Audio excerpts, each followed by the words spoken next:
Ladies and gentlemen, welcome to the NTU Raymond Song Chair Professorship of Distinguished Research Lecture Series under Taiwan Bridges Program. We want to express our sincere gratitude towards the Taiwan Bridges Program and extend our welcome to the members of Taiwan Higher Education Nobel Laureates Association. Thank you for joining us today. Please give it a round of applause to our partners.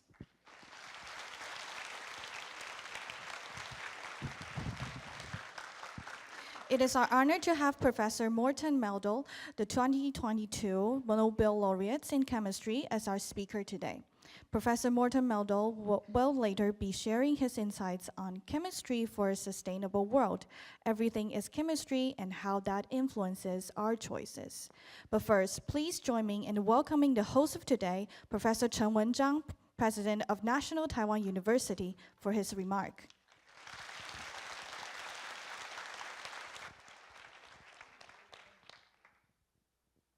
Nobel Laureate Professor Morten Meldal and the wife, and IPF Chairman Dr. Morris, academician Peng, and our faculty and the students.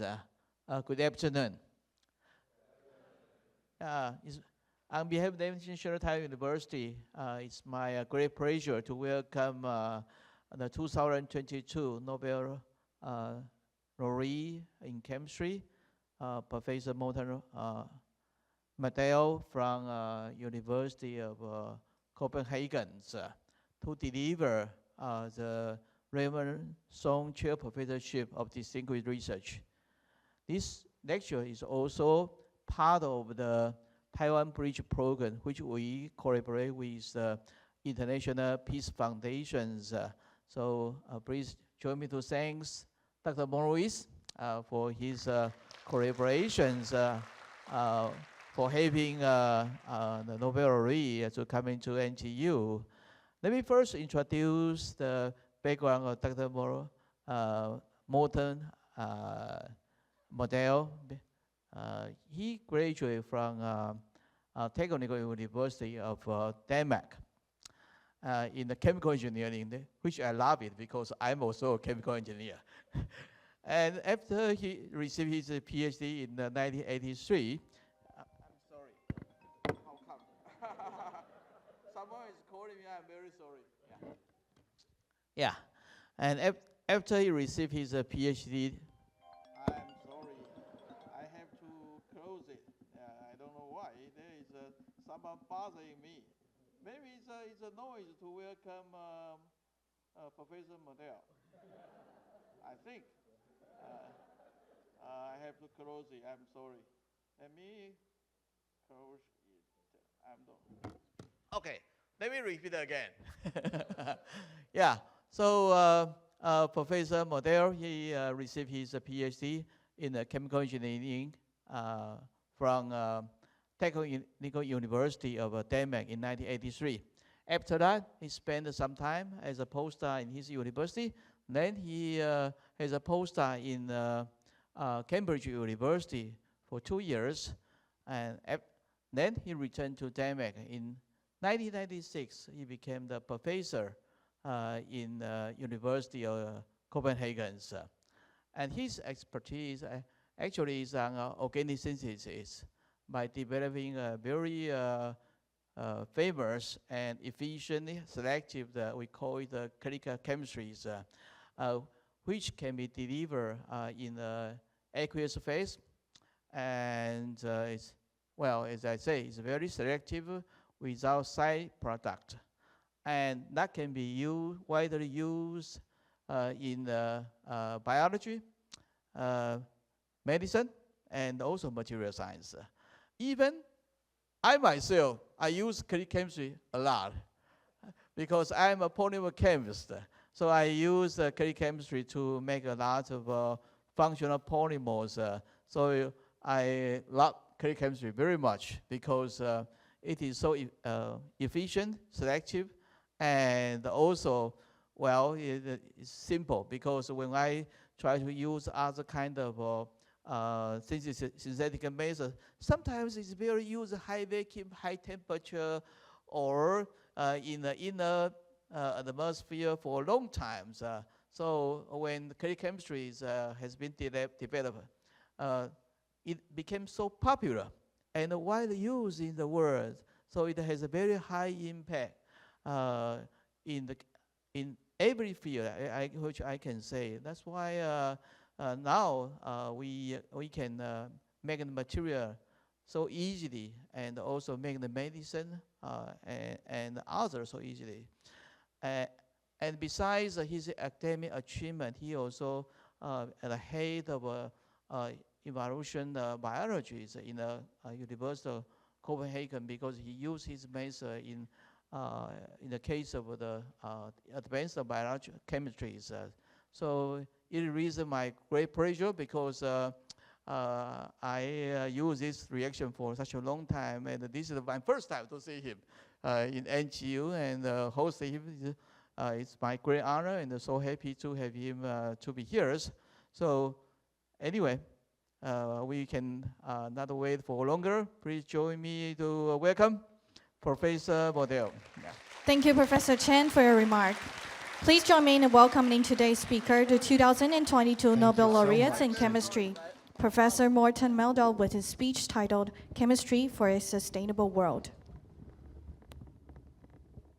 So yes, in 2022, I got this phone call that I definitely had not expected to get. And the reason is that the chemistry that we make is aimed at making everything simple, not making it complex.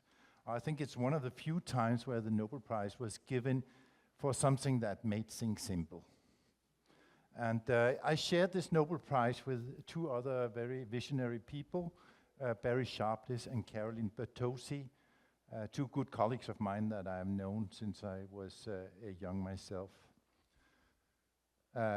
When you get a Nobel Prize, you are asked to have an opinion about everything, right?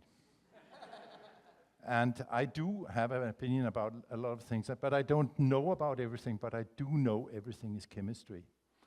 Everything is chemistry, meaning very literally that everything is around us is made out of molecules, out of atoms that are coming together, forming very complex situations, and down to the level where our life is actually chemistry. When we are hungry, when we are tired, when we are emotional, this is all due to chemicals interacting inside our brains, inside our nervous system.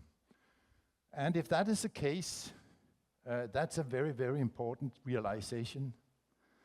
So then we should actually teach our young people from the very beginning about this wonderful three-dimensional world that we cannot see, which is chemistry. So how to dive into that? Today we have all the tools, animations, AI, and so on. We can do VRs to be able to walk into the world of chemistry and see it as it's happening. So we should actually do that with the kids, because kids, as I will come back to, are very good at storing images. And then there's another thing which is a key point for me, and that is that research is done by free thoughts and free actions. We are doing research because we like it, because we are curious. And this is where we can get the extra mile by curiosity-driven research that allow us to actually think about this in a pleasant manner. Even before we fall asleep, we will be thinking about our chemistry the next day. That's what drives real good research. So that's how we get research done. So that should be done without constraints. And the way to do it without constraints is that we accept as scientists to have a very sharp evaluation. On the other hand, we get complete freedom in funding for that. What we have achieved is then financing the next short period of time. Chemistry of the life is only 16 atoms. Only 16 atoms create this complexity. And these 16 atoms come together, forming bonds, forming functional groups that interact with each other and form molecules. So it's just an electron cloud, 3 times 10 to the 14th of that is empty space, and the rest is the electrons that goes around. And we need to understand how these electrons move when they are shared between the atoms and become molecules with their behavior and properties. So carbon that binds very strongly to itself is the basis for life, of course.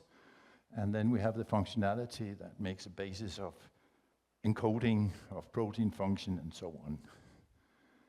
But also, these come together in nanoscopic structures, and they cannot help to do that. They have to come together in nanoscopic structures to avoid the aqueous environment with the fatty stuff that comes together, makes cells and so on. And the waves, electronic waves, respond to the environment. We all know that as chemists, when we put a molecule into chloroform and DMSO, the spectra are completely different. And the spectra are a direct sign of the electron density around the nuclei. That means that the electrons are actually responding to the environment, which again philosophically means that every single atom is a little bit different from every other atom in the universe. So in the biological processes, we have molecular recognition as an event that happens prior to any other event. In biology, we have an event of molecular recognition. So that is very, very important to consider. We then have transformation, like all the enzyme reactions, so enzymatic reactions, molecular signaling across membranes, molecular transport into cells, and molecular replication. These are the 5 very important functions that define biology. We work with the 4 first ones here, and I will give you some examples during this talk. So when I was young, I was very happy to have a grandparents which lives at a farm in Bornholm, a small island in the Baltics, and this is the forest from my grandparents' farm. I was there every time there was a vacation, so I would spend my time from morning to night in this beautiful environment, wondering where this, avatar-like communication between the trees was actually happening. How do the bugs know which flower to go to and so on? This is all chemistry. I didn't understand at that time, but it definitely spurred my interest for chemistry. The real interest, however, came when I was 15, 16. I took a cardboard box, went down south of Copenhagen to a company where you could buy everything oxidizing and reducing. I filled up this box with explosives and took the train back to my basement, my parents' house basement, and made these wonderful things. So this is my first lab book, very thick lab book with powder prescriptions. Beautiful rockets coming across. I could only fire 4 to 5 rockets at a time because then the police would come. So I had to go down to the beach and fire them over the ocean and then back home and just listen to the sirens as the police came by. But there's more to it than curiosity. Intuition is very important. If I have to hire a person today, I don't look so much for the factual knowledge, because that's easy to get with AI, with the internet and so on. But what is difficult to get is the inspiration, the ability to, all the soft values, like being able to imagine and associate your thoughts in different ways, having this observation ability to see things that you don't expect, be creative and combine these observations, find new ways, and have courage to tell me or your supervisor that they are stupid and that you know better. And then perseverance, because nothing's gonna succeed initially. So when your supervisor has made a design of a project, it's probably not gonna work initially, and you are gonna fail. So you have to stand up and continue. Look for the opportunity in what you're doing and continue down that path so that you use your time optimally. By deciding to do what you think is important, you're using your time optimally. And also, you have to get out of your comfort zone, because if you stay there, you'd never learn anything. And you have to study all your life if you want to be in research. It never stops. So this here is T-Rex, Donald T-Rex, and you can see a very aggressive creature controlled by adrenaline and noradrenaline going to the muscles or to the stomach, depending on whether he's hunting or happy having just fed. And he has a very small brain, Donald T-Rex, and this small brain controls a huge amount of animal. And when he has eaten, he feels happy because then dopamine goes to his frontal cortex here, and the cognition is mainly due to the serotonin pathways. But these simple molecules were developed by evolution over millions, billions of years. And then you get more herd-like people like us, herd-like organisms like ourselves. The human beings are like herds. They are belonging together, they are working together, and therefore they developed things like these love molecules, oxytocin, which elicit a lot of functions that are important for us to stay together, work together, and solve problems in the community. So this is not what we are doing right now, and there's a huge crisis. I'll come back to that later on. But this molecule here looks like that, if you just depict it in 3 dimensions.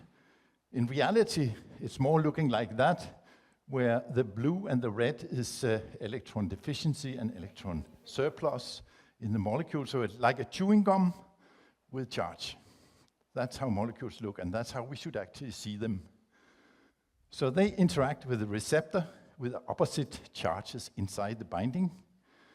And that actually sends a signal to the inside, and then a lot of biological processes starts on the inside that leads to us feeling empathy, love, pleasure, start nesting, and so on. Most of the conflicts in relationships are down here in this part. Blood pressure is another thing that is important in biology, and you can see the cheapness of nature because we've just changed 2 residues and we have a molecule that can regulate our blood pressure. So nature is cheap. That's the reason we only have 20 amino acids for all the important functions in biology. But it's very interesting, this field of peptides. So we would like to do peptide materials, peptide drugs, and utilize the peptide technology to investigate a lot of these things that I've talked about with interaction, processing, and so on. And we are using de novo design, meaning that we are using computers to calculate the properties of our molecules. So we made a center at Carlsberg Laboratory where we did this QCT, quantitative chemical transformation reactions, and CombiChem. So that's a very stupid word, quantitative chemical transformations. It's much better to call it click chemistry, right? And the word click chemistry came not from Sharpless or me, but from Sharpless' wife, Jane Sharpless.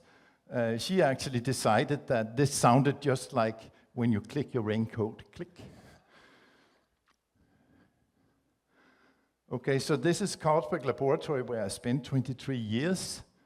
And we started by developing these polymers that were compatible with both biochemistry and organic chemistry, so that we could actually do the combinatorial chemistry on solid support.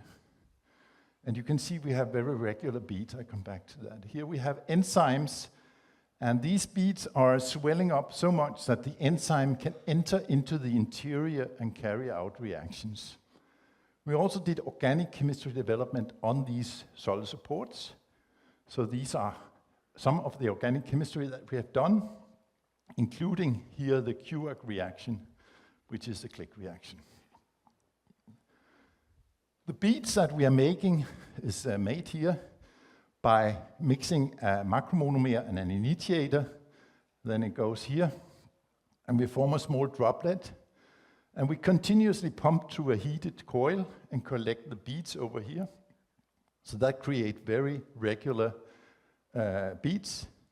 And we get very regular beads, as you can see here, with the best results from this. So now we have these regular beads, and we can use them by encoding. We can use them for CombiChem. Here is the encoding principle, which is a matrix of a microparticle that acts a little bit like a barcode that we can read at any point. So we make these polymers with immobilized small microparticles inside, and then we read that every time we do a reaction or a screening. So here are examples where we have sort of these beads with the encoding, and this is an overlay of green particles and red particles, meaning that we have taken two images at different times of these particles, and then we have reoriented the images so that we get the three-dimensional picture here of how we have an overlay of the green and the red particles, and you can see we are really good at reading the barcode here. In addition to that, we built a whole platform for combinatorial chemistry, starting here with the polymers that are divided in 20 columns, carrying out 20 different reactions, mixing and going around in this cycle with a split mix procedure. We can screen it with an enzyme, for example, and you see here some active particles. We can take them out and find out what the enzyme did. So that's what we're doing here. We can resynthesize and inject into a mouse. So here we are looking at MMP13 and the activity during arthritis. So this mouse has arthritis in that foot, and you can clearly see the enzyme is active here. And you can follow the time course of the enzyme. We also made catalyst and all of these very nice heterocycles from peptides. And here is a combinatorial assay where we are making adhesion molecules. So that's D-amino acids that sit on the surface of these beads. And we can grow a monolayer of cell that adhere to these peptides. At the same time, we can have another molecule there that interact with a receptor, like this one. And here you see the active one on the background of inactives. So we can directly use the beads that we have for monitoring with cells on the surface of these beads the activity of the compounds. And then we can analyze what the structure of the compounds were. So this is a platform, and we took that platform and we worked a lot with it. This is one of the chemistries that we developed using acetoacid chlorides as acylating reagents in peptide synthesis. Very small protecting group, very high activation. So we could do peptides which could not be done in other ways. And that led to me thinking maybe we can also do other kinds of organic chemistry. So if we could acylate this alkyne, we could start using this order reaction to stick lipophilic things on the surface of hormones. And that's, of course, today a very important thing to do with GLP-1. So we tried this, and we tried and tried and tried. We, that's Christian Tornø, the PhD student, and me. And it just didn't work. And then we decided to take a look more closely on what actually happened. And we got this result. So this, even in presence of this hyperactive acid chloride, we got the triazole formation, and we could then acylate with this acid chloride afterwards. So there's something special about this reaction. We investigated that in detail, and Christian presented that at the APS meeting in 2001 as a method for doing all sorts of ligations. So what is this click chemistry? Here's an alkyne. The alkyne is very electron rich here in the middle, so it looks out for positive charge, and here is a copper 1 sitting on the pi electrons. That acidify the proton down here and is replaced with the copper. So now we have a copper alkyne. But that's not enough, so a helper comes in here from the left, another copper one atom, and it sort of extracts the electrons from the alkyne completely. So we get a LUMO that looks a little bit like that. So that's a LUMO of our molecule. And then there's a HOMO, so where the electrons actually are coming in here. That's the A side. And as you can see, the overlap between the orbitals and the phases are just perfect for making two bonds, one here and one here. So we get initially a metallocycle like this one, and then that loses one copper atom to form the triazole. Now we have here electrons that can react, for example, by protonation. And that's what Christian did, and he is very happy. And today he is leading the click chemistry department at Novo Nordisk. So one caveat with these reactions is the oxidation of copper 1 to copper 2. This is a very low barrier for this oxidation, so oxygen present will do that immediately. And we lose the catalytic property of this copper 1 because it becomes copper 2. Sharpless solved this by adding a reductant that would bring it back to copper 1. The problem, however, is that in this process we form a lot of oxygen radicals, or reactive oxygen species, as it's also called. And here you can see what happens if we take a protein and treat it in the presence of air. We get a lot of additions of 16. So we have very little of the protein left, and most of it is actually oxidized. So when we are handling sensitive molecules, we have to get rid of the oxygen. Very important here. Other than that, it works well. And here are the general criteria for finding a new click chemistry reaction. It's not easy. There's only like 4 or 5 of them today. And the reason it's not easy is because there's a lot of things that have to be fulfilled. You have to have a high entropy of the reaction to get it quantitative at low concentration, orthogonal click functionalities that doesn't interact with the other functionalities of the molecules, easy access and easy to install in order to make it useful, selective biocompatible at 20 degrees, stereo and regioselective, and preferably a triggered reaction, so like a catalytic or a light-induced reaction or something like that. And it should be non-sensitive to standard things that are around us. So this is where the QARC reaction fails.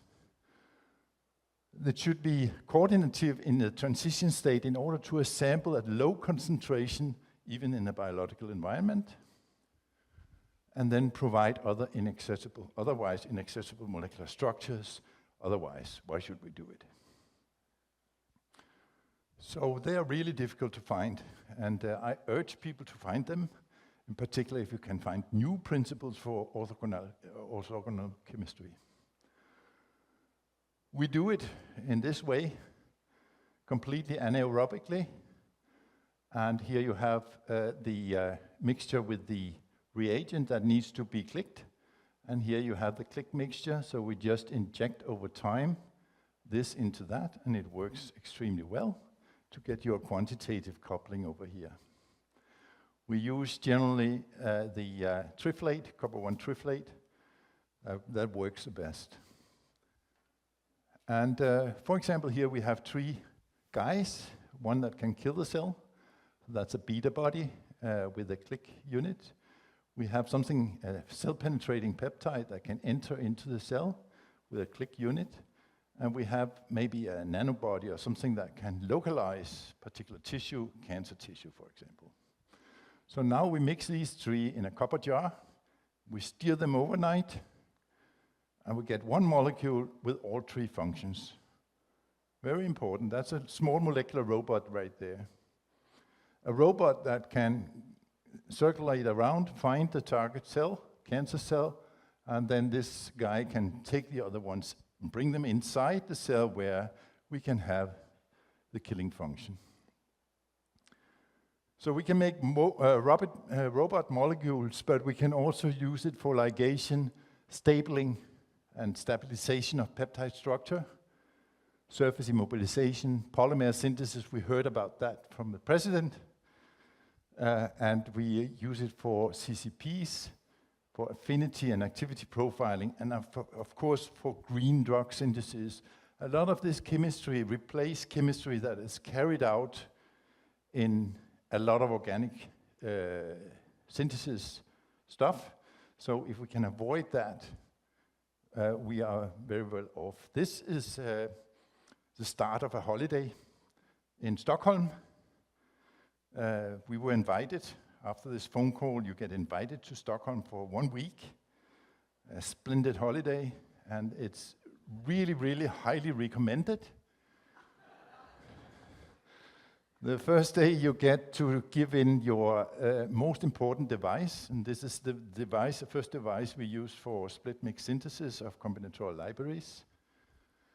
So that's on the, and it was actually made, this was made in my neighbor's garage on a lathe. So just showing you that you can do stuff in the weekend as well. That has to do with research. So we made these 20-column blocks, and they were made to synthesize a variety of molecules. And then you get to sign this chair in the bar of the museum. Here's Emmanuel Carpentier and other famous Nobel laureates here on this chair. So I'm very proud of that name there.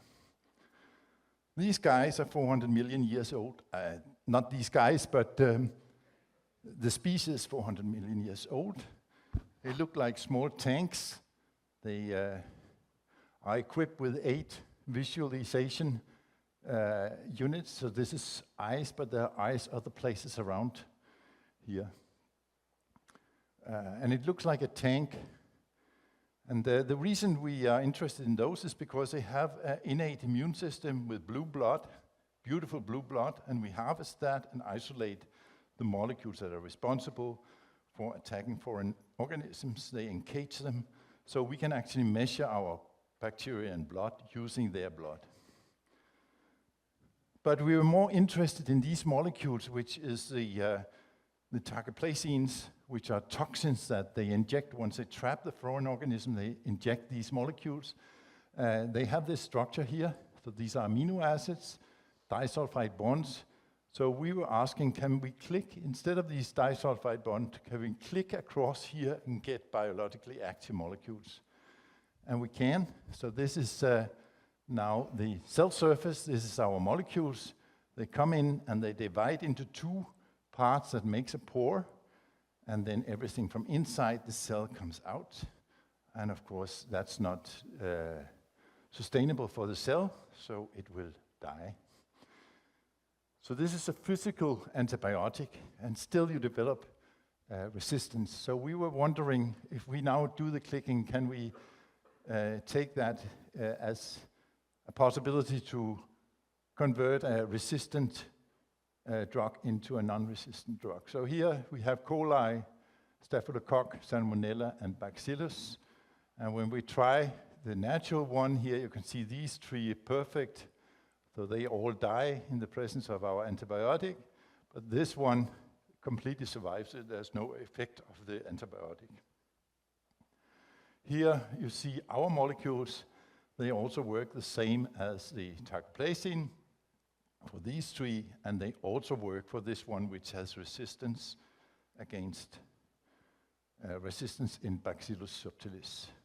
So we can maybe use this kind of strategy to take some of the known antibiotics and convert them into working things that can be used. So molecular recognition, as I said, is a very important function in nature, and nature uses the antibodies as the archetypal recognition molecule. We thought those are very big, and we like to do synthesis, so maybe we can do something smaller, like this one here. It's a beta hairpin with a click bridge and a turn, and then we have the blue residues, which are beta branch amino acids that confer extended conformation to the chains. So these are 2 extended chains that are linked here and here. So 2 bars like that. On one side, we have the structural residues, and on the other side, the residues here, we can vary them at will. So we can use molecular modeling to design molecules that recognize very precisely a protein surface. That's what we have done here. Interleukin 6, recognized by 2 beta bodies, one which is connected still to the polymer, and one which is down here with a fluorophore on it. When we mix this bead with that molecule down here, nothing happens. Then we add 20 nanomole of this green and orange protein, and it binds to the bead and recruits the one from the solution, and we get this result. So it works extremely well because this is the initial design. We just designed these two molecules and they worked, both of them, at the same time. So that was very nice. And we have demonstrated this for a variety of different systems. One of them is this fibril that was isolated by Grima at Allied from actual plaques in the brain.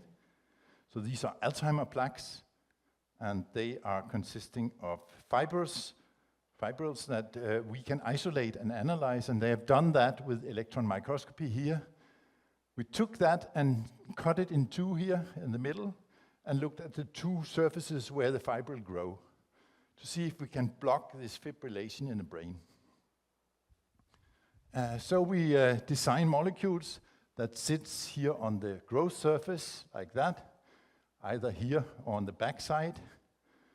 And when we do that and use this kind of molecule for detection of fibril formation, we get these kind of curves. So here's a fibrillation curve. You can see more and more fibrillation.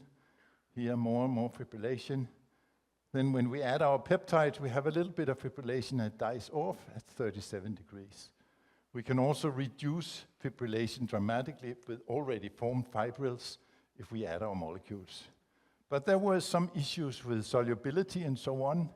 So we thought we can maybe improve this system significantly by incorporating hydroxyl groups, just like glycosylation in glycopeptides.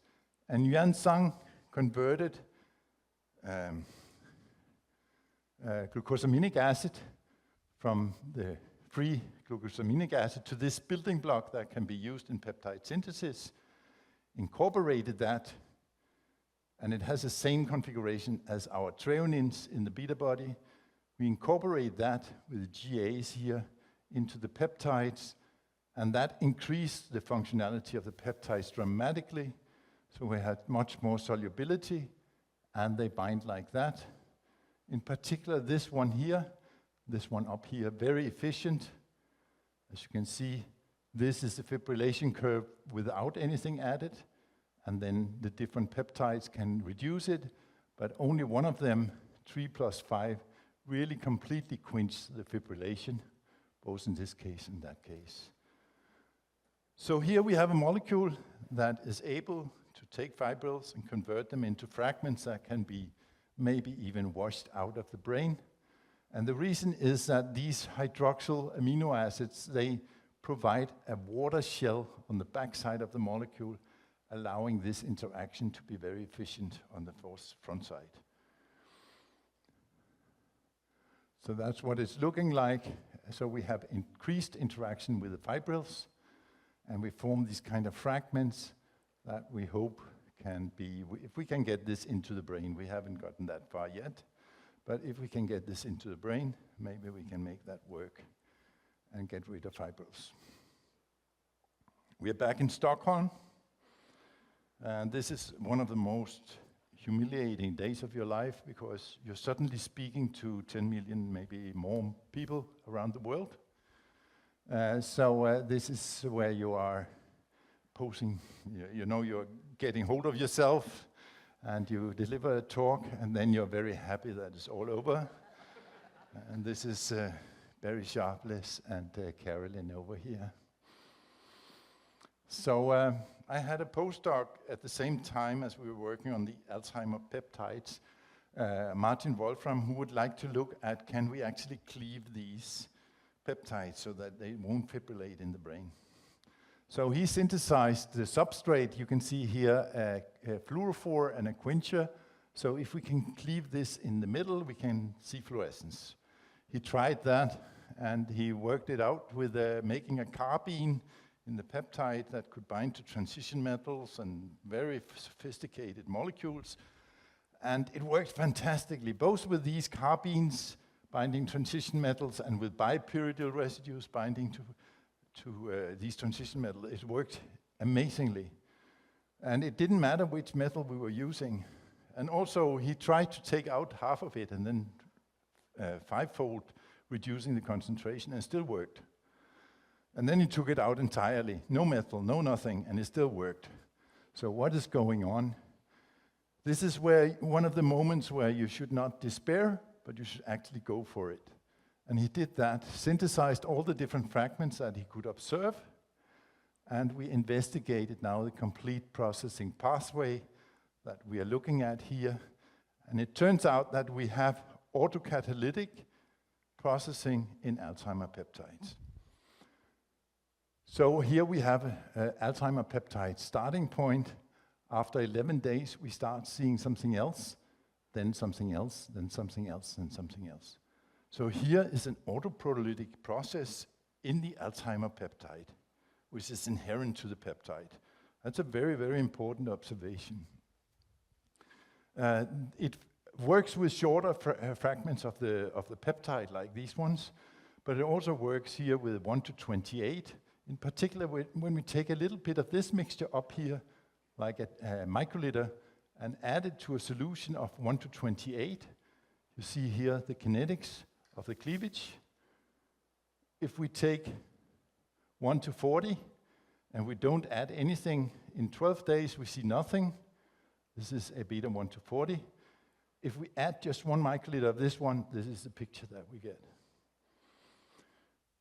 If we just take the full length 1 to 42, nothing happens in 3 weeks, nothing happens in a month, nothing happens in 2 months. But after 3.5 months, suddenly it looks like this. So there's a long delay build up where we produce something that is proteolytically active in this mixture. We can also look at it here. We form initially these donuts, single strands in a round donut. They collapse into small sticks, and these sticks find each other and form a solid fibril. So that's how mechanistically it works. The question is this proteolytic activity also a possibility as one of the toxic elements of Alzheimer? Why do the neurons die in the presence of Alzheimer peptides?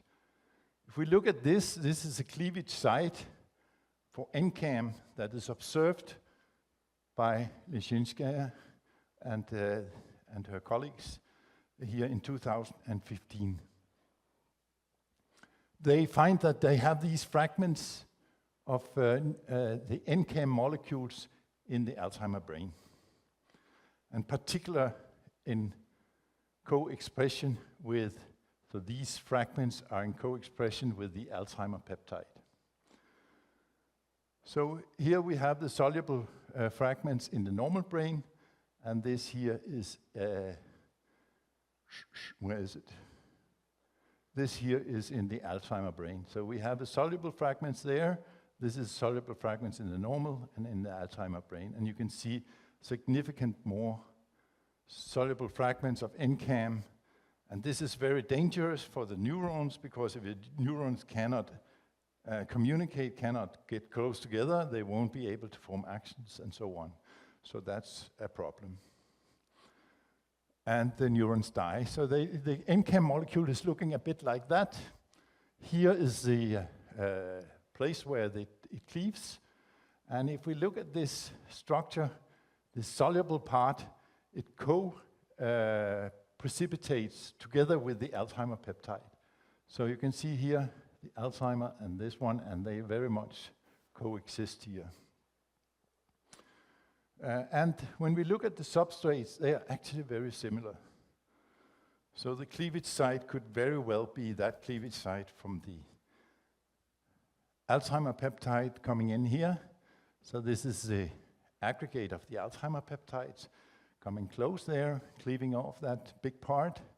And now the communication in the neurons is closed. So it will die. So we have the way that the fibrils form. We form these donuts that we can actually see in 3D here. We form the active aggregates that is proteolytically active and probably is responsible for the toxic effects of Alzheimer peptides.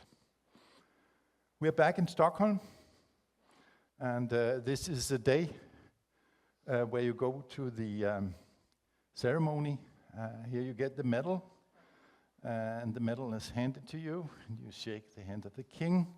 And as you are on your way to your place, somebody comes and takes the medal out of your hand. So you wonder, did I say something wrong to the king?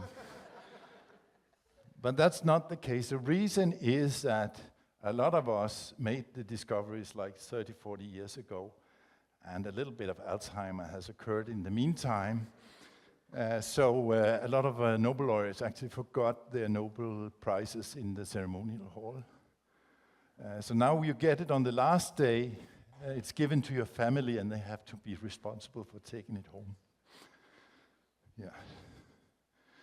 Now, this here is the TAT peptide, a peptide from HIV that is responsible for translocating other proteins across the cell membrane. It's a very efficient cell-penetrating peptide, and we would like to do away with the toxicity of this peptide, which is a result of the many basic residues that you see here. So in order to do that, we thought maybe we still need the basic residues in order to get affinity to the negatively charged cell membrane, but we should also cut down on the number of positive charges. So we made these small cyclic peptides that are clicked here.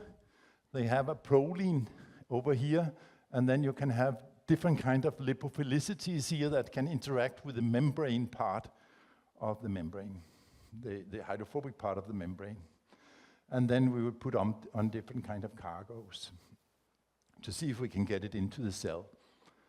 So we are competing with nature's wonder molecule here to see if we can get it to work better. So we synthesize these proline derivatives with long things sticking out here, either from hydroxyproline to get ethers, or for hydroxyproline via the A sites to get amines with long fatty things sticking out here. Not a lot of details necessary to understand here. And then we used those building blocks that we had formed in order to synthesize large variety of cyclic peptides with different kind of structures. And long story short, only one of these were really efficient. And we can see that here. These are all the different transports with fluorophore-labeled peptides across the membrane. Only one of them is really active. If we compare that very active one, you can see here the TAT peptide also works, but not nearly as well as our peptide. So we have made a peptide that's able to transport things across the membrane. In this case, it's just the fluorescent probe that we are transporting, and you can see it's really dramatically better than the TAT peptide. And what we synthesized was this fluorophore-labeled peptide, and you can see we can make it very cleanly. We also synthesized the TAT peptide with a fluorophore on it, and these are the two that we are comparing. And we are synthesizing these molecules on our small synthesizer. I've just built 7 of these synthesizers in the lab, so every student has a synthesizer. That's very nice, because then you don't have to fight about getting your peptides done. We investigated the properties of this. You can see here it's energy dependent, so ATP dependent, the transport into the cell, because it's temperature dependent. You can also see the time course. After 12 hours, we have the maximum, and then it decreases. You can also see the concentration, so it works in all of this region, and you can also see that here with increasing concentrations, you get more and more into the cell. We also investigated the pathway, and we found that this is a dynamin-dependent endocytotic pathway, because we can suppress it with dinosaur, which is an inhibitor of that pathway. And then we also looked at different cell lines, and almost all the cell lines that we tested out here worked without problems with this cell-penetrating peptide, so it's a very general concept. So we made this with a click moiety here. We also clicked across here, of course, but then we added an additional click moiety, And we made this protein, GFP, where we install a click residue here at the N terminal, and then we click the two together in that way, and we look at the transport of this molecule into the cells compared to just mixing the two in solution. So this is one molecule with two functions, this is two molecules with the two functions, and this is the molecule without the cell-penetrating peptide. And you can see you get nothing in whatsoever in these cases, and here you get a lot in, and this is in two different cell lines. So the GFP protein is transported by our small peptides into the cells. And this is actually what we want for transport across the blood-brain barrier, because it stays pretty much in the endosomes here.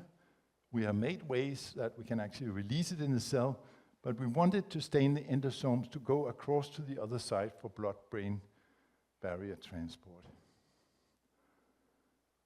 So we have these cell-penetrating peptides that are attached to the fluorophore protein.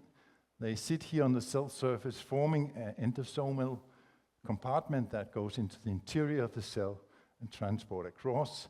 We think that our molecule, these are just the arginines, and that they sit ideally in our molecule for interaction with the phosphates in the cell membrane, in the outer envelope of the cell membrane. And then we have the hydrophobic residue sticking into the hydrophobic part of the membrane. You can also see it here. So another application which I think is very nice here is we have difficulty expressing proteases.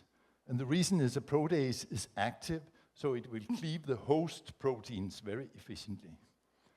So if we make an active protease in a host cell, it will probably die. And therefore, we can express a little bit of protease, and then everything dies away again. But if now we take this protease and cut it in two, for example, here in a loop, maybe we can do something about it so that they won't be so unhappy. So we express the two halves separately, and both of them contained by amber stop codon technology, a click residue here and here. And the question is, can we now click these together and first we ask the coli if they like it, and they are very happy because we could express many hundred milligrams of the material. And then if we look at what we did, we cut it in two functional domains, and we click together with a short bridge and a long bridge. Here is the result. So this is the protein after clicking, and you can see with a short bridge, we get halfway to the clicked product. With the long bridge, we get full conversion to the click, quantitative conversion to the click product. And now the question is that active? And we combine the two, and we add some copper 1, and it does the job, make the triazole. So now we have one molecule, and the question is that as good as the natural one we use as a fluorogenic substrate that we can cleave here, and here we follow the cleavage.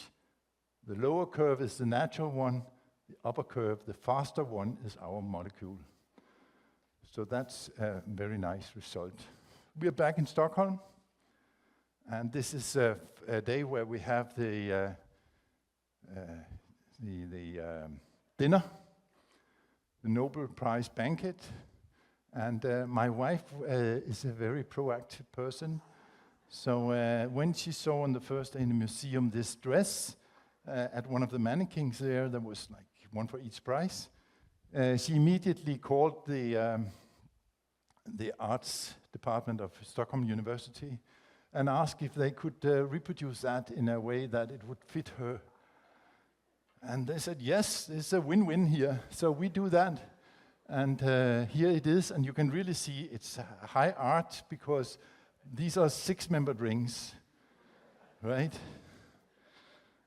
But she wear this dress, and when you dress your wife like that, there's a real danger, and the danger is called Prince Philip. So this is the Crown Prince of Sweden, and he immediately saw my wife and took her under the arm and I was put over there. Right, and she was seated between Prince Daniel and Prince Philip, and I was down by the door. But it didn't really matter, because the next day we went for the royal castle and a dinner up there, and we were paired with who we were sitting with at the dinner table, and this here is coming Queen Victoria. You can see how goofy I look, right? So the world is increasingly difficult to be in. It's a problematic place for many, many people around the world, and we should prepare for it. And what is the preparation? The only preparation that will really work is education. And the thing is, we have an autocratic trend all over the world. More and more people are under the rule of a single person, which I think is a really, really dangerous situation for the world. It's a situation where it's impossible to solve the real problems like the global warming. And we have a world ruled by narcissists engaging in senseless wars, in a community in crisis without empathy. We are a community-driven population in this world, and if we cannot act as a community, we are going to die out eventually. Global warming consequences is the ice melt on Greenland. You might think about moving somewhere else, depending on where you're living. Plastics, pandemics, flooding, fires, desert diversity, so and so on. There's so many different problems we have to deal with, and the only way we can deal with them is by chemical solutions. So, if we want to avoid the lemming effect, we should educate our young people from the very beginning to actually deal with this major problem that we have to face. So I think we should start in first grade, make 5 minutes virtual or visual teaching in chemistry, how water molecule behaves in liquid, in gas, how you can transform that. I actually have some sample videos where I just stand in the kitchen and boil some water. You see the droplets forming on a cold lid and so on. And to make the kids understand what is happening in that process could make them also understand why we are getting flooding in Central Europe suddenly. So you just call and ask this AI here, how can I help, is the answer. And you just tell which grade, which week, and then you get delivered the material for your teaching. And this can be very easily globalized, because it's a visual part that is a hard one. We can take off all the text and all the speech, and then we can do that in Swahili or even Chinese or Taiwan, you know. That would be good for many, many different things, in my opinion, for the environment, for the climate in general, for global politics, where we decide, for equality, for sharing resources, for more wealth, actually. Right now we're concentrating wealth, and it looks like we have a lot of wealth, but distributing it could actually give us much more wealth in the future, and therefore for peace. So I think we should really think about the three-dimensional world of chemistry, making this 2D drawing into a building set for chemistry which behaves like real molecules. Suggested this to Lego, but they haven't followed up on it because these are round building blocks. And the reason that I think that is true is because we have people with no language, but incredible imaging power here, and we should utilize that as early as possible in order to teach them about this three-dimensional world. Because then we can get excellence, because excellence is playful teams in well-equipped playgrounds, so give them all the things they need to do the research, and we should have freedom of thought, driven by curiosity, so that you actually do, with true engagement, do it and dream about it. And you do it, and you're allowed to do so So we become independent co-workers with own ideas, sense of self-determination under responsibility, and challenge to move forward, and then be modest. So as a young person, I would definitely focus on one of these issues, which is huge problems going forward. I would very much be engaged in this one here. So we have just, I think this week, we have a Nature article coming out on peptide synthesis in water, which I think is a very important contribution. But all of these areas really need us to make some fundamental changes. So also, since most great discoveries are serendipitous, we need to change the way that we are doing research. Today we have all research financed by one big pool. So if you're doing semiconductor work, you can get a job. If you're not, you can't. But I think we should really change that and have applied research, which is taking results of today, optimize applications. That's very important research for our society, but I also think this one, which leads to disruptive novel research to secure our future, is a very important issue. I think I'll just jump over this one and go to the thank you. Thank you very much to Klaus Bock, my former boss, and Michael Bolz, Carlsberg Workshop for their support. I would like to thank all the people that I worked together with over the years from other institutions, and also people from the Carlsberg Laboratory. I should mention in particular here, of course, Christian Tony, Kai Holland Nell, Ois Michael, those who have been involved in the click chemistry, but also at the University of Copenhagen, Martin Wolfram, Sanne Sloffersen, Jan Tsang, Sara Mellemgaard, Mads Ramsing, and Niklas, and Christian Kofod, who did some of the work I presented today.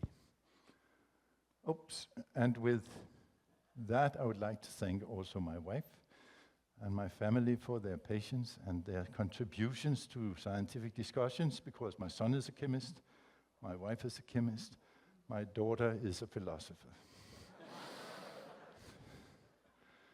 Thank you very much. Thank you, Professor Morten Meldal, for your informative and inspiring thoughts.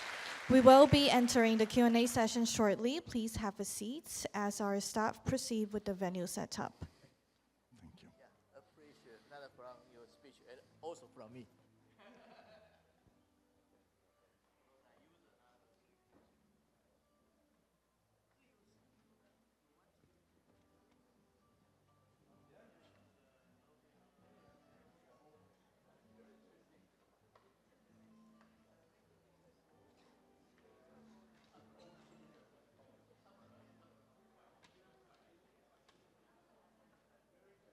Now I would like to invite our panelists of today, the Nobel Laureates in Chemistry, Professor Morten Meldal, Professor Yang Jishui, Associate Dean of College of Science and Distinguished Professor of Chemistry from NTU, Professor Chen Yuru from the Department of Chemistry, and last but not least, our moderator today, Professor Zhu Zhonghan, Associate Professor of Department of Chemistry. They will be taking the stage for the Q&A session.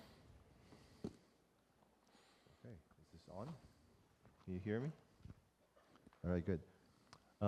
Yeah, I think first, on behalf of NTU, I would like to thank Professor Meldal for an excellent talk. Yeah, so chemistry is everything. It's the basis for understanding disease, like A-beta peptides, for designing new molecules that enter the cell, and also for solving big problems in the world. Yeah, and so I guess before we begin, I have two things maybe I want to tell everyone. First is that I understand that English is not most of our, for most of us, it's not our first language.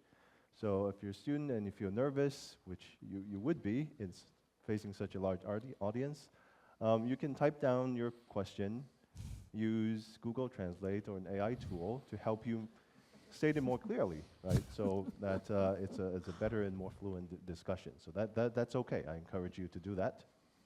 And second is that we encourage questions about science and chemistry, but it's not limited to that, okay? And so while you think about what you want to ask, maybe I can start with the panelist. So, Professor Yang, you have anything you want to start off with? Okay. First of all, thank you very much for the very wonderful talk. And so in your lecture at the very beginning, you say chemistry is not good, no bad, just knowledge.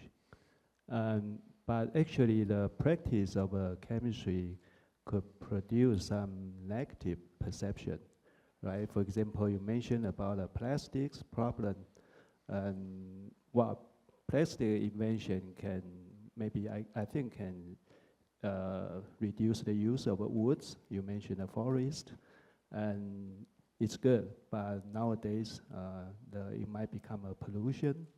And another example maybe is the pesticides, and you can secure the food production,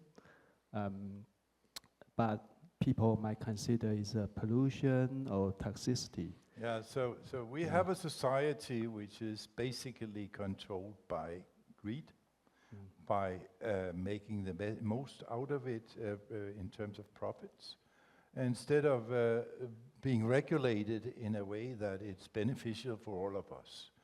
So if we really want to understand and have the properties of the polymers that we're using every day, we have to understand how we do that in a green fashion that is not going to harm our Earth, right? But that's not necessarily the one that creates the most for the pockets of the people who are in the polymer industry.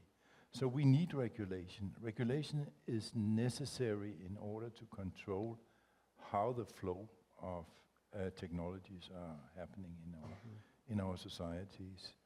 And also to really make sure, because today under the globalization, in particular in the environment, where you have carbon dioxide emitted by us, emitted by Taiwan and Denmark, US in particular, is actually affecting people who are not responsible for that at all. And we have to take that responsibility seriously. Similar with the polymers, we have to make sure that we investigate and research chemistry to give us polymers that are not harming the Earth.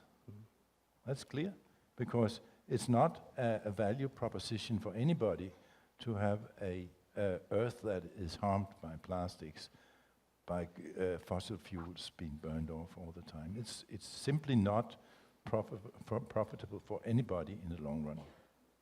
So chemistry is kind of full of trade-offs. So I think so chemistry is not good and not bad, no, but the people who are utilizing them can be good or bad. Okay. So I think in the audience, many of audience are young students. So do you think what is the most important mindset they should develop if they want to contribute to the sustainability?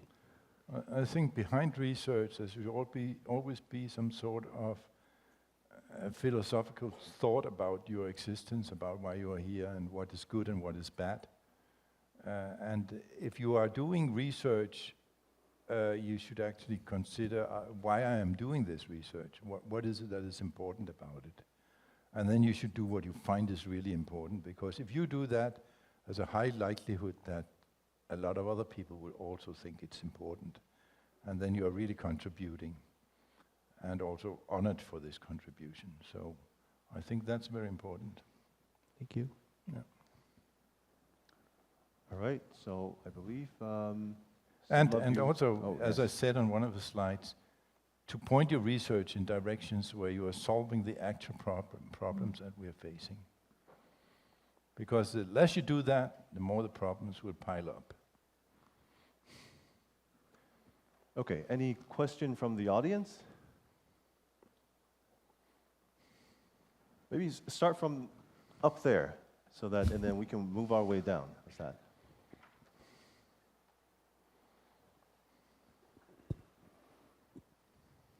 Okay, thank you for your wonderful presentation. I really learned so much.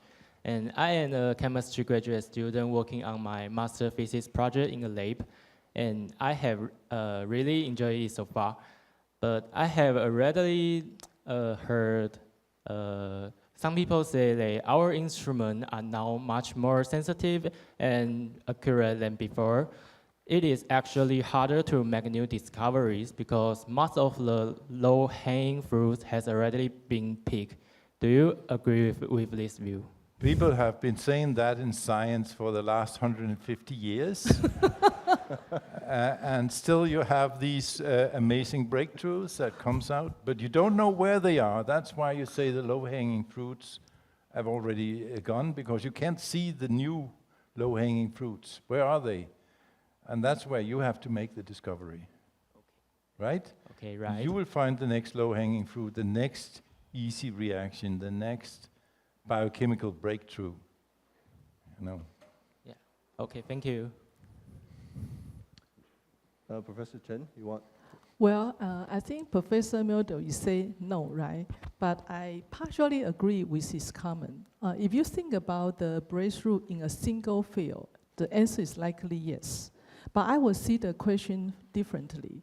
For example, I'm working on biology as a chemist. And as you already demonstrated, there are so many different kinds of challenges in biology. So there's always grand challenge that we have to solve. But the current limitation is we don't have a good tool to measure, to see the world. For example, the human body, the disease at the molecular level. And you showed today wonderfully that when you create a new tool, then you are able to really see the different view that has been previously invisible. So if I take actually, we just have a chat during the lunch. I failed in organic chemistry, but I'm a user of click chemistry, even though I don't know much about that. So I want to show one example in my experience. I'm working on cancer biology. So susceptibility of the human health is my future goal, the long-term goal, and also the research interest. So through the collaboration with my friend, Professor Cheng from Tsinghua University, we actually adapt your click chemistry to make a oriented antibody magnetic particle. And it works so well, greatly enhanced sensitivity. So with your click chemistry and data linker particle, we are able to really detect the EGFR mutation protein from patient serum for the very first time. Yeah. And you have to know that this protein has been used for cancer therapy for more than 20 years. But it's kind of ironic that nobody ever see this protein at the protein level. So I want to highlight that the answer is, I think it's a different view. The way of doing research may be different. So if we look at the intersection of the biology, chemistry, and other field, we see a totally different world. May I answer your question as well in another way? Because one of the things that, and you might disagree with me, but one of the things that we really don't understand is molecular recognition. So if we can calculate within a centimeter where to land on the moon, but we can go a million wrong in calculating molecular recognition of a protein with and we actually know what is interacting. We still can't calculate it. So this is where I think you have a low-hanging fruit. Find out what is it that we are missing in the understanding of molecular recognition, some kind of antibonding orbital interaction, or whatever you like to be the reason for this discrepancy. Find out the algorithms to calculate it, and make an accurate determination that always works for determining molecular recognition. If you can do that, you can transform all pharmaceutical industry within a day. So that's a low-hanging fruit that is right there in front of you. You just have to use the mathematics and the computer science that we know today to actually do the work. I'm too old for that, so that's why I'm telling you. All right.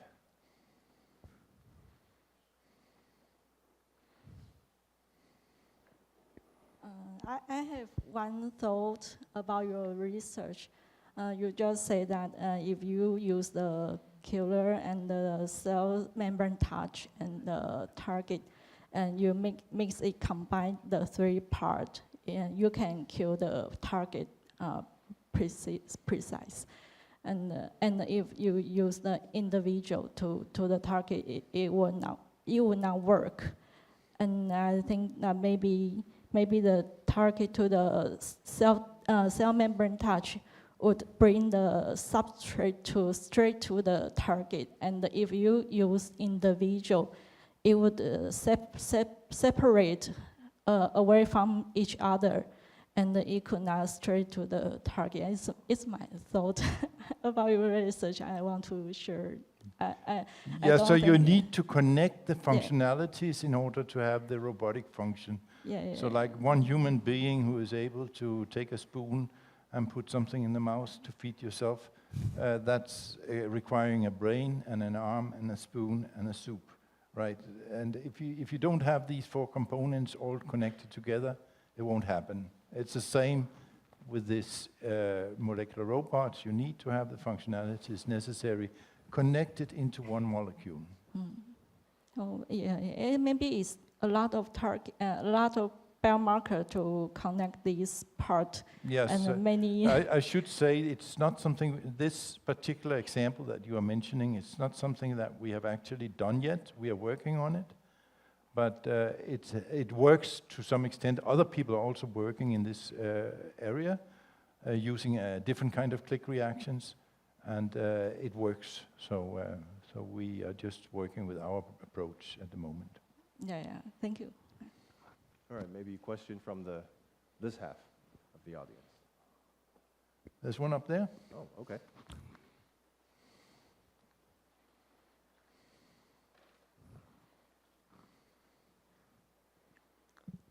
Hi, Professor. I'm Austin Chen, a senior in high school. And this question just came to my mind. It's not exactly related to chemistry, but I'm curious on your thoughts. It's regarding the distribution of wealth. Now, this idea itself is actually, I agree with most of it. Like, sure, the majority of wealth is concentrated on certain groups of people, and perhaps it could be utilized even more effectively if it were more, well, spread out.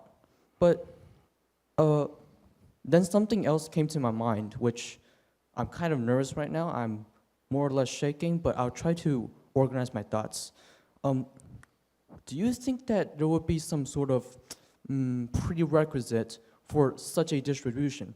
For example, if we give such wealth to people without, let's say, any form of price or like you have to do something beforehand, I fear that such a wealth would actually be wasted, because I fear that the majority will actually take that for granted, and such a wealth would not be directed towards its most optimal use.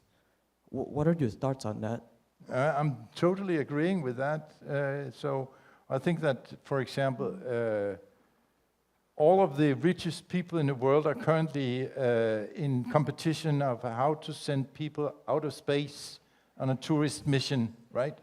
I can find other ways to use that kind of money, which would benefit everybody a bit more, right? That's true. So I think that these kind of concentration of wealth on one person's hand, it's the same actually as the autocracy. You give the power to one person, and this one person is completely unable to handle it and makes completely stupid decisions. And we see that every day. And you have also the same thing with wealth. The wealth is given to a few people in the world who up-concentrate the wealth even more, because wealth produce wealth, and so on. But if you put a cap on that and everything has to go back into the company, not into moon travels, then I think we could have a much better world totally. So some sort of regulation, as I also talked about before could be very, very useful. I think I get it. Yeah. Yeah, so more? Are you finished? Oh yeah, I Okay. am. Thank you very much, Professor. Yeah, see a hand over there.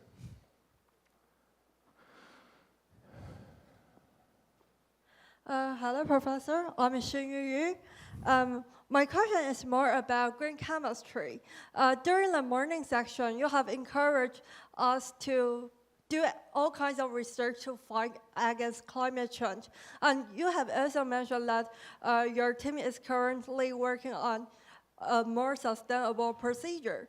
So I'm curious that what are the criteria or principle for sustainable chemistry or green chemistry? And is there any blind spot for us to be cautioned? For example, we always thought about solar panel is sustainable. However, the transition matter is not as sustainable as we thought. Thank you. Yeah, so that's a lot of chemistry to be developed there. I know now they have even more efficient solar cells, for example, if that's what you're talking about. Solar cells can be made with silver added to the silicon solar cells, but you can also now add copper, which is much more abundant. That's actually on CNN in one of their commercials.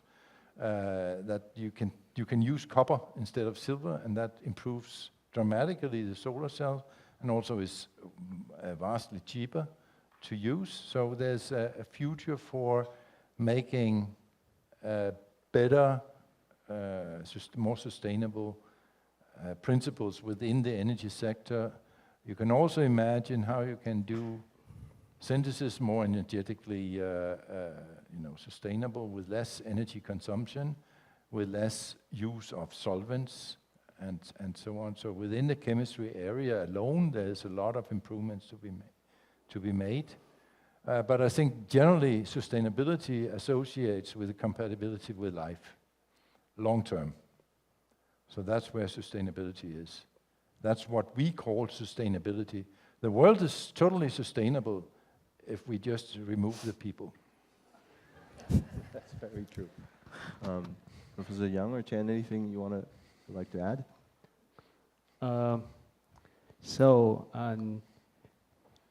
In your talk, you talked about so the research should be without any reference. And earlier this morning, we also talked about this issue. And so I asked if you want to produce a Nobel Laureate for this university, what we should do, right? And your answer is the president should invest as much money as possible. So. But he forget the last part where I said you should also accept an evaluation of yourself every 3 years, and if you didn't perform, somebody else is getting the chance. Yeah, so I think right now Taiwan, I think we face some kind of a situation. I found many students who are really interested in chemistry or doing chemical research, but they still choose not to pursue a PhD. I think it's many of us feel so. And so perhaps they think the industry path is more secure or immediate rewarding. And so I think you are Nobel Laureate, your voice, I think, influence is more influential. So I want to take this chance and maybe from your experience, what kind of value of PhD training that is not immediately obvious to students? There's no one solution to that question. Yeah. It's very individual. Some people are very good at doing regular things. Some people are actually very happy about performing well, doing a regular job. And some people are unhappy having the stress of being a researcher, coming up with new ideas every day. Some people are perfectly happy with that and don't care what others think. about where they are. So I think the solution is very individual, and it's actually all about knowing yourself. Who are you? How can you actually get the best out of your life? By doing fundamental research, doing something cooperative in a cooperate company, which will allow you to work together with other people in a team, getting a perfect result, getting a bonus at Christmas, and so on. That could be you. It could also be that you are the one who seeks explorative stuff and can take the pressure of not performing for a while, and then suddenly it happens to you if you're lucky. So I say this is a completely individual thing where you have to really sit down and know yourself to make the right choice. Can I also have a question? Yeah, of course. I think Professor Yang asked a question for the young student, and I want to ask some question for our junior faculties and professors here. I think today you demonstrate that click chemistry has such a wide range of applications, but from your talk, they are mostly chemical biology. So No, that's just my work. That's my question too. So I'm just wondering, how do you pick up your favorite activities? And sometimes, you know, we also want to have a big dream, but sometimes I may feel that, oh, I'm just a little potato with a little budget from the government. So how do you choose the topic? How do you persuade yourself that, oh, it's going to work, it's going to be great? What is the practical way and the balance? I've always been very curious. So I've started up too many things all the time. And when you start up too many things, you quickly learn that you cannot do 20 things at the same time. So you start to bridge them, and you build platforms where things are depending on each other in this platform. So I never had this problem of not having things that really worked. Because if I have something that doesn't work over there, I can just go on with the polymer chemistry over here, or the structural determination over here, and so on. So this, I think, is quite important, that science also becomes more and more a general thing where you are eradicating the barriers between physics and chemistry and biology. You are not a chemist, you are not a biologist, you're not a physicist, you are all three at the same time, to a less specific degree, but you can do all these things and they are collaborating in your research platform. That's how I find it easiest to get new ideas also, because you can suddenly start to bridge in things from the other fields into your chemistry, for example. But it's also nice that we learn that when we get the funding, we need to deliver results, right? That's clear on your slide. But as long as you're not delivering what the government tells you to deliver, but rather what you think is important to deliver, then I think it's fine. Yeah, thank you. Okay. Do the high school students have any questions on this side? Okay, maybe next round. Okay, okay, right in front here, maybe. Okay. Hello. Okay. So my question is about, I understand like click chemistry still is sustainable, is 100% usage of atom, but like say if we want to click two molecules itself that doesn't have alkyne or alkyne, and you need to kind of artificially add alkyne and alkyne onto that molecule, will that also be sustainable? And the other thing is that if the click chemistry product is hard to degrade and you use it in like a drug and use it into human body, will they have some side effect? Yeah, thank you. So this has actually been investigated in some detail. And we believe that because you have histidines, which have imidazoles, which looks pretty much like triazole, there is no immediate toxic effect of the triazoles. Of course, there is a limit to the degradation. How can you degrade something which is aromatic like that? But the excretion will happen eventually through the liver and so on, and there doesn't seem to be any harmful effects so far of it. Of course, that's something everybody worried about in the beginning. So far, it has not been demonstrated that there's any toxic properties, and the acide and the alkyne could actually create a problem, but they are consumed and they are almost quantitatively consumed in the procedure, if you do it right. Okay. More questions? Okay.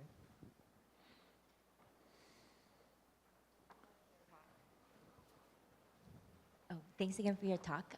I thought your slides on educating the youth in chemistry were super interesting. Do you think chemistry, as opposed to other disciplines, is more effective at equipping the youth with all the skills they need to fight the themes that you brought up that make the world more dangerous? Yeah, so there are two fundamental sciences. One is chemistry, and the other is physics. These two things, in principle, describe everything in this universe. And I think, therefore, chemistry is extremely important for young people to know and to understand.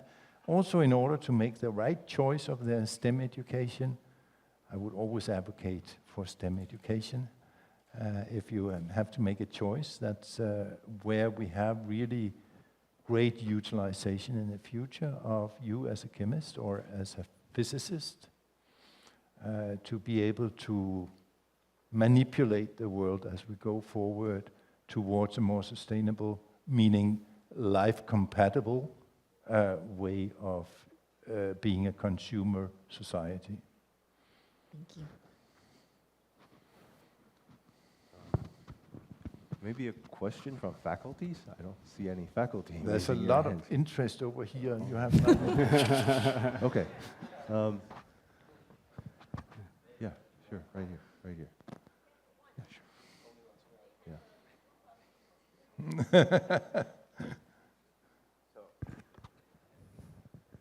Hi, my name is Marco. I'm currently a high school senior over here. And I think I have a couple questions, but I'll synthesize it.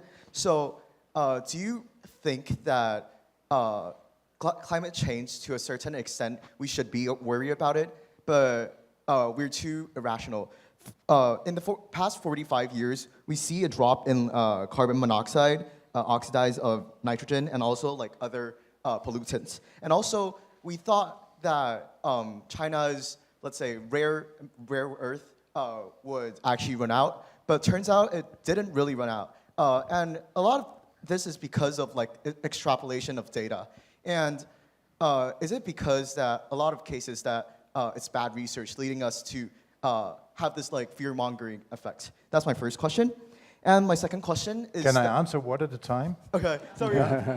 So I think that it's a very important thing to realize that our analyses are never really correct, but you have absolute effects right now of climate crisis. So there's no doubt about climate crisis. You can have Trump screaming and turning in his bed at night about climate crisis that is not there, but it is, because you can measure how many floodings, how many fires you have around the world, how much desert is spreading around the world, and so on. You can measure that as real measures, and there's no problem in understanding that this is a real global crisis. The resource thing, yes, that can vary a lot. We can actually probably find a lot of fossil fuels that we haven't discovered yet. We can also find rare earth metals as the ice reside on Greenland. We'll probably find a lot of nice resources up there.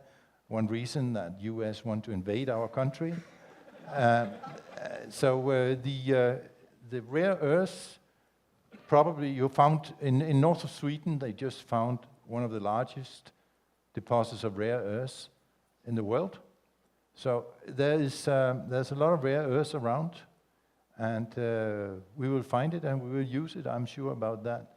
But we will also have to develop technologies where we minimize our consumption of those and also use them in the right way, because otherwise we will have to develop technologies where because the atoms of the rare earth metals are not disappearing, they're just getting spread out.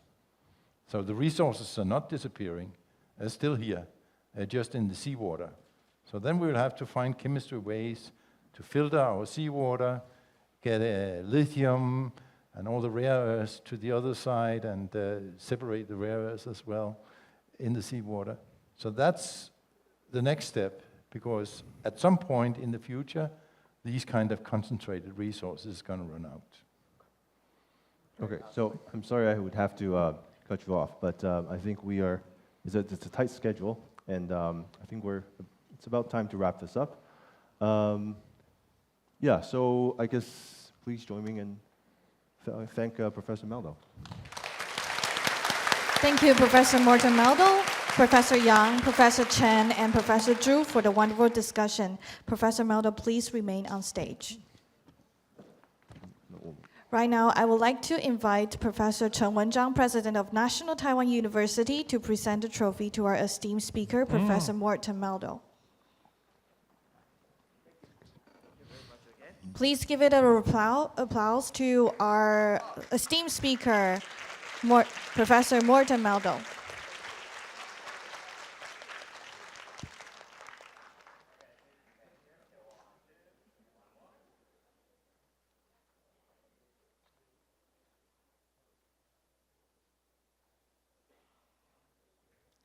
Please join me in putting your hands together and give it a round of applause again to our Professor Morten Meldal. And thank you. Please take a seat.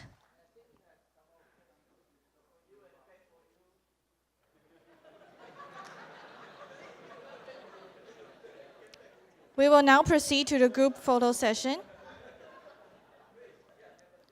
Professor Morten Meldal, please have a seat. Ladies and gentlemen, to ensure everyone is included in the photo, please move closer to the middle of the lecture hall. Thank you. 我们现在要拍摄大合照，各位贵宾，为了确保所有人都能够入镜，请各位往中央移动，谢谢。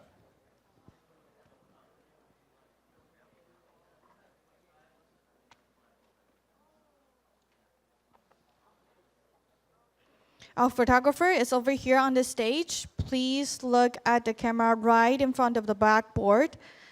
1, 2, 3. Now please look again to the camera at the very front. 好 1, 2, 3. Thank you very much. 谢谢各位贵宾。Ladies and gentlemen, I would like to invite you again to give it a round of applause to our esteemed speaker, the 2022 Nobel Laureate in Chemistry, Professor Morten Meldal, for sharing his valuable insights with us. And of course, thank you to all of you for joining us today. Your participation is much appreciated. The Nobel Laureate series will continue with the next session scheduled for February 9th. Taiwan Bridges program looks forward to seeing you again. 我们诚挚感谢各位的今天的莅临。诺贝尔奖得主演讲系列下一场次将于2月9日举行。台湾桥梁计划期待与您再次相会。If you are in the dialogue with Nobel laureates 2 course, please proceed to classroom 203 on the second floor. 对话诺贝尔奖得主2课程修课同学，讲座结束后请到2楼203教室上课。